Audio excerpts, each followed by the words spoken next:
Xo'p, shunaqa bemorlar bor ekan, antibiotik, ya'ni seftriakson antibiotikini fizrastor, ya'ni natriy xlor, gidrokortizon ampulalari bilan aralashtirib mahalliy tomoqni artadigan bemorlarimiz bor ekan. Kim tavsiya qildi buni deb so'rasak, aptekachi tavsiya qildi deb aytishadi. O'rtoqlar,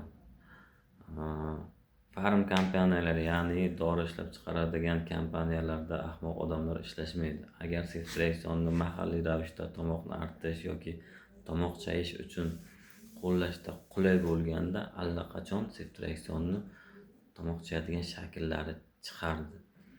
Xo'p, ikkinchidan, o'rtoqlar, seftriakson juda ham allergiya chaqirish xususiyati kuchli bo'lgan dorilar qatoriga kiradi.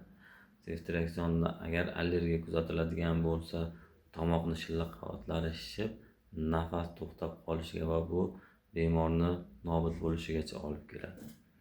Xo'p, uchinchidan, bu usulning noto'g'riligi. Xo'p, seftriakson faqat bakterial infeksiyalarga ta'sir qiladi, buni hammamiz bilamiz. Lekin tomoqda og'rig'ini 70-80% virusli infeksiyalar natijasida og'riydi. Bu ma'lum bir qismi esa zamburug'li infeksiyalar natijasida tomoq og'riydi. Aynan virusga seftriakson umuman ta'sir qilmaydi.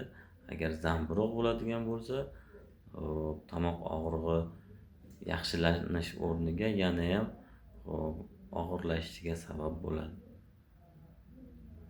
Xo'p, lor shifokorlar orasida tanglay murtaklari, ya'ni angina teshiklarini har xil antibiotiklar bilan yuvish holatlari kuzatiladi. Lekin bu usulni amalga oshirishdan oldin ma'lum bir tekshiruvlardan o'tiladi. Birinchi navbatda tomoqdan surtma olinadi va surtmada infeksiya, qaysi antibiotikka sezgirligi, qaysi antibiotik o'sha tomoqdagi infeksiyani eng yaxshi o'ldirishi ko'riladi. Keyin o'sha antibiotikka nisbatan proba qilinadi. Agar probada allergiya kuzatilmaydigan bo'lsa, lor shifokorlari anginani teshiklariga kirib, o'sha antibiotik eritmasi bilan yuvish amaliyoti bajariladi. Shuning uchun o'rtoqlar, antibiotik bilan tomog'ingizni artmang. Bu usulni boshqalarga ham tavsiya qilmang.